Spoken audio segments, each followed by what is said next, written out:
Hi எல்லோரும் எப்படி இருக்கீங்க? இது Sunday evening vlog. So Sunday evening போல் தாங்க நான் மீன் குழம்பு ரெடி பண்ணேன். ஸோ ஏன்னா விளக்கு போடுறதுனால ஆஃப்டர்நூன் பண்ண முடியல.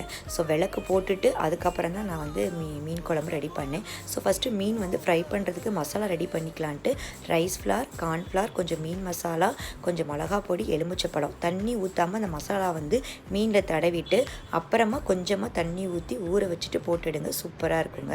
நான் மண்சட்டியில் தான் மீன் குழம்பு ரெடி பண்ணேன்.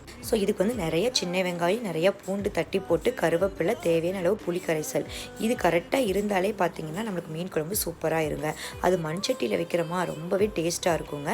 நான் வந்து முதலே தாளித்து ஊற்ற மாட்டேன். லாஸ்ட்டாக மீனெல்லாம் போட்டுட்டு லைட்டாக கொதிக்க விட்டுட்டு அப்புறமா தாளித்து ஊற்றி கொத்தமல்லி போட்டு இறக்கிட்டேங்க. சூப்பராக ரெடி ஆயிடுச்சுங்க மீன் குழம்பு. ஸோ விகானா வந்து ஹோம்ஒர்க் முடிக்கிறதுக்குள்ளே அவளுக்கு ஃபிஷ் ஃப்ரையும் ரெடி பண்ணியாச்சு. ஸோ எங்கள் வீட்டில் நேற்று பார்த்தீங்கன்னா மண்சட்டியில் வச்ச மீன் குழம்பு, ஃபிஷ் ஃப்ரைங்க. பிடிச்சிருந்தா சப்ஸ்கிரைப் பண்ணுங்கள். பாய்.